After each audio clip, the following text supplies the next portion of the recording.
मित्रों नमस्ते। पिछले एपिसोड में हम चर्चा कर रहे थे अनुस्वार की, और साथ साथ ये था कि हिंदी को लागू करने में व्यवस्था क्या की गई कि पूरे देश में हिंदी लिखना शुरू की जाए। तो केंद्र सरकार ने वर्तनी में सुधार के लिए एक समिति तैयार की। 1962 की बात थी। उस समिति ने जो अपनी रिपोर्ट पेश की, उसमें बहुत सारे सुझाव पेश किए गए और हिंदी को आसान बनाने के लिए कई तरह के सुझाव उन्होंने दिए। उनमें विशेषतः जो गोलाकार वर्ण थे, जिनकी समस्या थी, उन पर उन्होंने विचार किया। खड़ी पाई वालों पर एक अलग तरह का नियम लागू किया गया, और जिन वर्णों के बीच में खड़ी पाई है उन्हें संयुक्त व्यंजन बनाने के लिए क्या उपाय हों, इस पर भी सुझाव दिया गया। इसके अतिरिक्त जिस अनुस्वार की बात हम कर रहे थे, वो भी सभी पंचम व्यंजनों को, यानी क ख ग घ ङ को, च छ ज झ ये को, ट ठ ड ढ ण को, त थ द ध न को, और प फ ब भ म, इन सब को अनुस्वार में बदल दिया। संस्कृत में ऐसी व्यवस्था नहीं थी। मैं एक बहुत रोचक बात आपको बताता हूँ, और उस पर आपके विद्यालय में शायद बहुत वाद विवाद होता हो। छोटा सा एक शब्द है जो संस्कृत में लिखा गया, वो है दंपति। ये ऐसा लिखा गया। इस मैं को उन्होंने अनुस्वार में नहीं बदला, और त पर जो मात्रा लगाई वो भी दीर्घ लगाई, लेकिन हिंदी ने इसे स्वीकार नहीं किया। हिंदी ने स्वीकार किया यही कि इस मैं का अनुस्वार किया और इस पर ह्रस्व ई लगाई। दोनों में झगड़ा क्या हुआ? संस्कृत वाले कहते कि यही शुद्ध है, लेकिन हिंदी वाले कहते हम इसे ही स्वीकार करेंगे। उनका तर्क ये था कि दंपति ये एक वचन है, ये द्विवचन है, और फिर पतयः ये बहुवचन है। उनका तर्क ये था क्योंकि पति और पत्नी दो हैं, इसीलिए द्विवचन का प्रयोग होगा, और दंपति दीर्घ ई से ये लिखा जाएगा। हिंदी ने कहा कि भाई हमारे यहाँ शब्द तो पति है, इससे पहले कुछ भी लग जाए, राष्ट्र लग जाए राष्ट्रपति, सेना लग जाए सेनापति, गृह लग जाए गृहपति, हम तो दंपति भी ऐसे ही लिखेंगे। ये जो व्यवस्था है ये कहने की, ये तो कल तुम ये कहोगे कि दो कवि जा रहे हैं, तो फिर तुम्हारा कहना ये होगा कि ऐसा लिखो, क्योंकि वहाँ रूप चलते हैं कवि कवि कवय है, फिर इसकी दलील दोगे। हिंदी को ये बात स्वीकार्य नहीं हुई, उनके गले उतरी ही नहीं, और नतीजा ये हुआ कि हिंदी में इसको ही शुद्ध माना, यही प्रचलित रूप हो गया। मैं बात कर रहा हूँ मैं की। इन्होंने अनुस्वार में बदल दिया, और इनके यहाँ दंपति, संस्कृत में कोई भी जो शब्द लिखा जाता उसमें पंचम व्यंजन का उल्लेख होता ही होता था, उसको वे बदल नहीं सकते। जैसे मैं उदाहरण की बात में करूं, अगर गंगा लिखा है तो यही लिखना था संस्कृत में गंगा। अगर कोई इसको गंगा लिख दे तो बड़े क्षुब्ध होते, नाराज होते हुए कहते कि नहीं नहीं ये नहीं हो सकता, इस ग का यानी कवर्ग का पंचम व्यंजन ग है, तो इसीलिए ग ही यहाँ आएगा। इसी तरह अगर वो लिखते चंचल तो यहाँ से ही लिखते ये चंचल, लेकिन हिंदी ने चंचल ये लिख दिया, कोई दिक्कत नहीं हुई। संस्कृत में अगर क गंगा ये लिखा गया कवर्ग, ये चवर्ग लिखा गया, घंटी संस्कृत में ऐसा ही लिखा घंटी, लेकिन हिंदी ने घंटी ये लिखा, या कंठ होने से लिखते, उन्होंने अनुस्वार लगाया।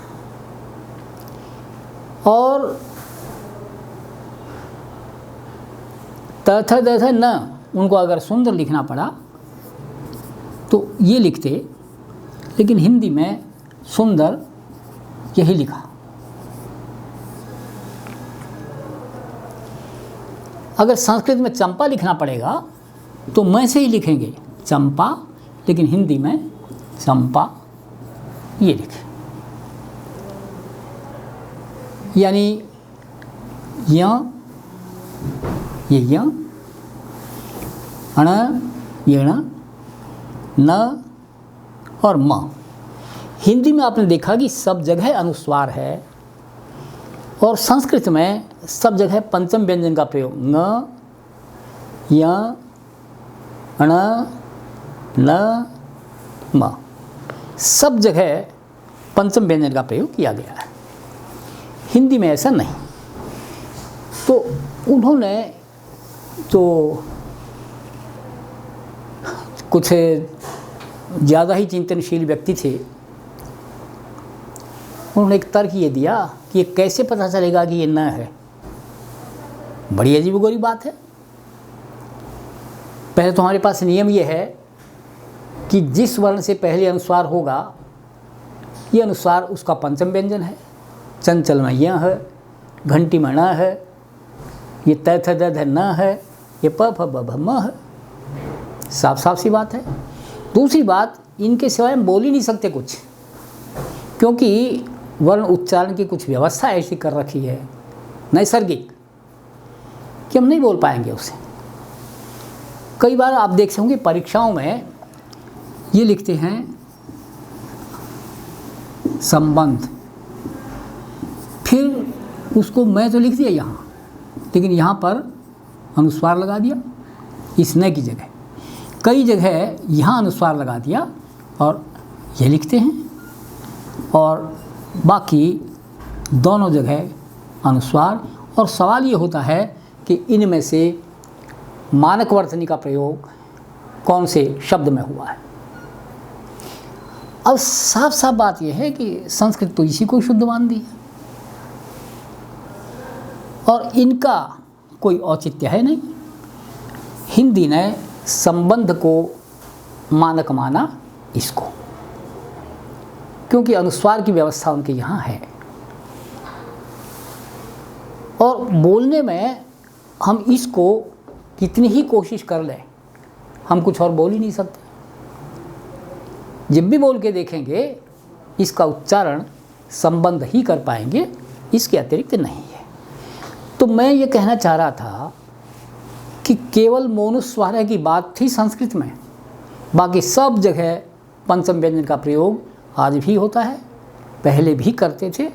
लेकिन हिंदी ने वो जो मानक वर्तनी वाली बात मैं कह रहा था कि भारत सरकार ने जो समिति बनाई थी, उसने एक सुझाव ये दिया कि इस पंचम व्यंजन क्यों दिया, क्योंकि आप ये देखेंगे इसका प्रयोग आदि में तो होता ही नहीं, किसी भी शब्द के आदि में नहीं है।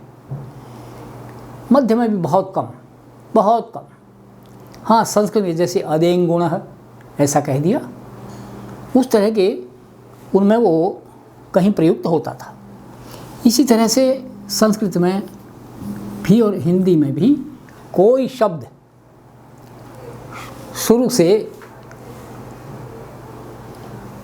कोई भी शब्द ये से उच्चारित या ये से नहीं लिखा जा रहा, और इसका भी चंचल जैसे शब्दों में बीच में ही प्रयोग हो रहा है।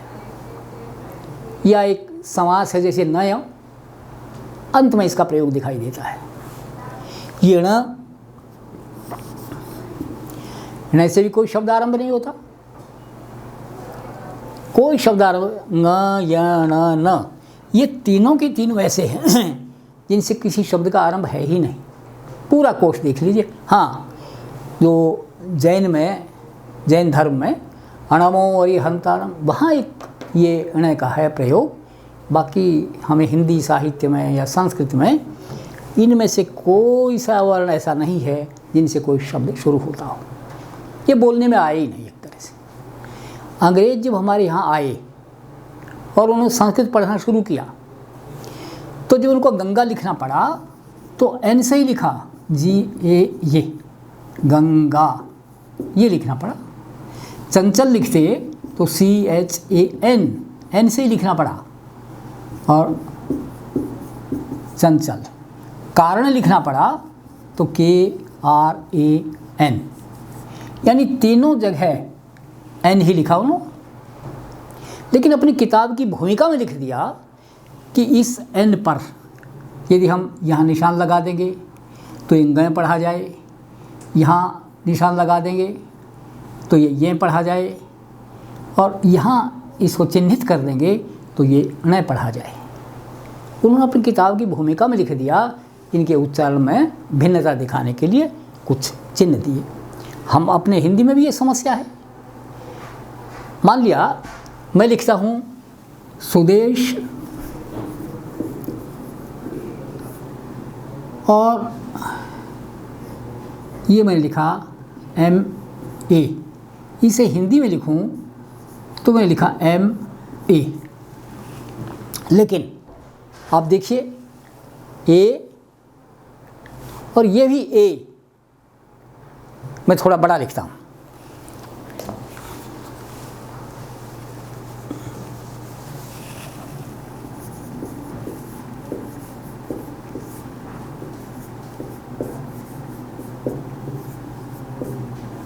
MA, आगे B.Ed मैंने लिखा।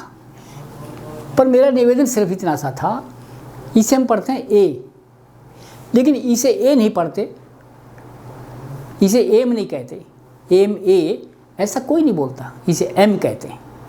हमारे पास ये ध्वनि है ही नहीं, जैसे अंग्रेज़ों के पास ङ की ण की नहीं थी, हमारे पास भी नहीं। कुछ लोग करते हैं, इसके ऊपर भी अब ये ऐसा कर रहे हैं M।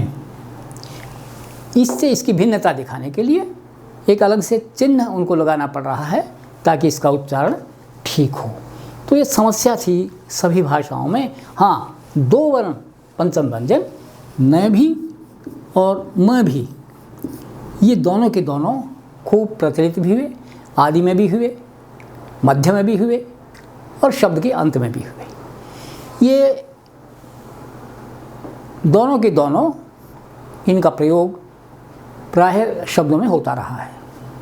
अब हम ये देखते हैं कि न और मैं सभी शब्दों में उनका प्रयोग होता है, और जब हम अंतस्थ वर्णों की या ऊष्म वर्णों की चर्चा कर रहे थे तो हमने ये पाया कि सब जगह उनका उच्चारण अनुस्वार होने के बावजूद सब जगह भिन्न भिन्न हो रहा है।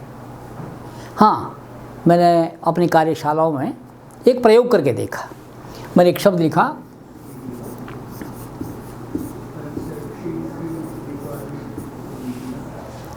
ये मैंने शब्द लिखा। कुछ अध्यापकों ने इसे पढ़ा सिंह, कुछ ने पढ़ा सिंह,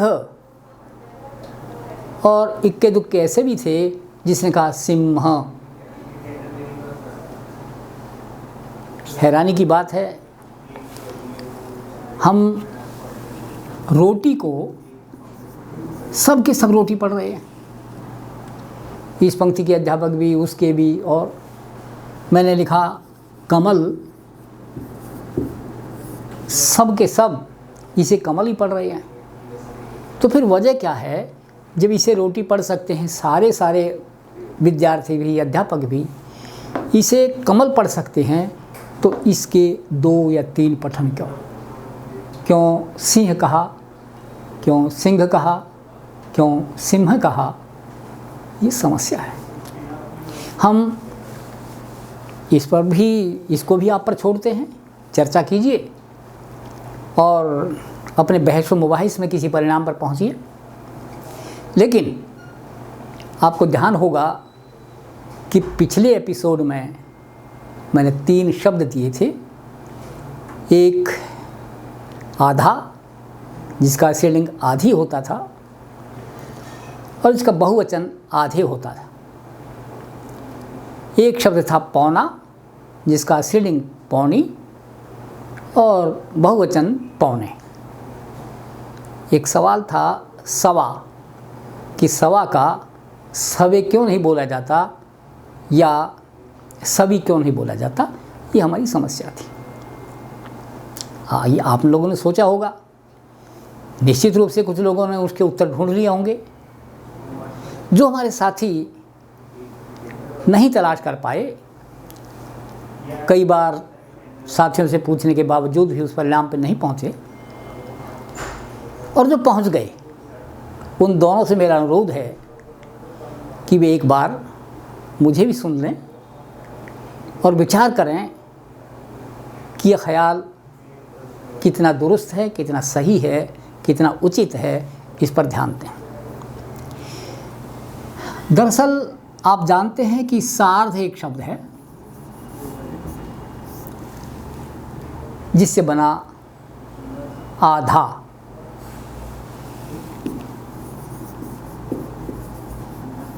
आधा।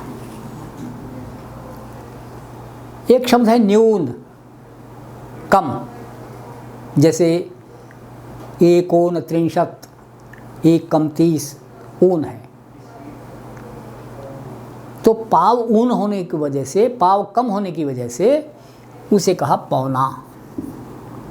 ये पाव न्यून, ये न्यून शब्द हमारे पास, या पाव ऊन, न्यून की बजाय ऊन शब्द है, ये ऊन, ये पौना।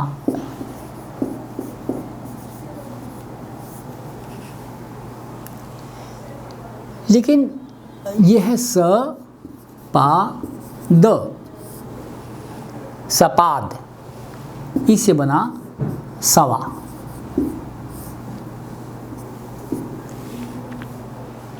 आप ये देखते होंगे कि जिन शब्दों में अंत में री है या न है, जैसे राजन, राजन शब्द का हिंदी में आते राजा बन गया। अब राजा का राजे नहीं बनता। पितृण शब्द है, पिता बन गया, पिते नहीं बनता। इसी तरह सपाद में द का लोप हुआ और फिर बना सवा, इसलिए सवे नहीं बनेगा। इनमें किसी तरह का लोप नहीं है, ये ज्यों के त्यों हैं। लेकिन इसमें एक पद के लुप्त हो जाने से, एक वर्ण के लुप्त हो जाने से ये सवा बना, और सवा बनने के बाद दीर्घ इकारांत आकारांत होने के बाद इसके रूप नहीं चलते। जैसे पिता है, राजा है, भ्राता है, उनके भ्राते, राजे, पिते, ये रूप नहीं बनते। उसी तरह से या उनका स्त्रीलिंग भी नहीं, पीति नहीं बनता, भ्राती नहीं बनता, या और भी उस तरह के शब्द हैं। कारण ये है कि एक वर्ण के लुप्त हो जाने की वजह से इसके रूप नहीं बन पाए। दूसरी एक और समस्या थी कि मैं 5 इंद्रियों की बात कर रहा हूँ, कि मैं सुनता हूँ और सुनाई देता है, मैं देखता हूँ, मुझे दिखाई देता है। ये दोहरे प्रयोग हैं, लेकिन मैं सूंघता हूँ, मुझे सूंघाई देता है, ऐसा तो नहीं होता। मैं छूता हूँ, मुझे छुआई देता है, ये दूसरा कोई नहीं बोलता। मैं चखता हूँ, मुझे चखाई देता है, ऐसा कोई नहीं बोलता। ऐसा क्यों हुआ? वजह ये कि ये जो तीनों चीज़ें हैं, छूना, सूंघना और चखना, जब कोई पदार्थ इन इंद्रियों के पास आता है तब ये उसका रसास्वादन करते हैं। लेकिन आँख तो जो चीज़ दूर है उसे भी देखती है, पास आए या ना आए, यानी आँख उसके पास जाती है। उसी तरह कान शब्द के पास जाता है, और कारण यही है कि फिर होता है मुझे सुनाई देता है, मुझे दिखाई देता है, या उनकी शक्ति की न्यूनता के आधार पर भी हम कहते हैं मुझे दिखाई नहीं देता। ऐसा नहीं कि मैं देखता नहीं, मुझे दिखाई नहीं देता, मुझे सुनाई नहीं देता। यानी इंद्रियों की शक्ति क्षीण होने के कारण भी यह प्रयोग है। लेकिन चूँकि दूर हैं और ये विषय उस वस्तु के पास चले जाते हैं, दोनों कान और आँख, इसे दोहरे दोहरे प्रयोग यहाँ दिखाई देते हैं। बाकी में सब केवल एक प्रयोग है, मैं छूता हूँ, ये प्रयोग है, मैं सूंघता हूँ, ये प्रयोग है, मैं चखता हूँ, ये प्रयोग है। लेकिन उनमें ये दोहराव इसीलिए है कि वे इंद्रियों के पास नहीं, बल्कि ये दोनों इंद्रियाँ उनके पास जाती हैं। ऐसा कारण कोई पंजाब के निगम आनंद जी हैं, उन्होंने ये तर्क दिए और इस पर खूब विचार विमर्श हुआ, बहस व मुबाहिस का वो चलता रहा दौर। और अंत में कुछ लोगों ने लगा कि हाँ, ये दरअसल दर्शन शास्त्र का शब्द है कि शब्द आकाश में रहता है, वो जाता नहीं, और उसके सुनने के लिए हमारी श्रवणेंद्रिय वहाँ पहुँच जाती है। मित्रों, हम समस्या और भी रखते हैं, कई एक शब्द हैं जिन पर हम बीच बीच में चर्चा करते रहते हैं। आज हमने ये समस्या दी सिंह की, कि सिंह क्यों बोले, क्यों ना सिंह बोले, क्यों सिंह बोले, ये समस्या है। आप इस पर भी विचार कीजिए और अगले एपिसोड में फिर एक बार मुलाकात करते हैं। मेरी ओर से आप सबको नमस्ते, छोटों को आशीर्वाद, बहुत बहुत धन्यवाद।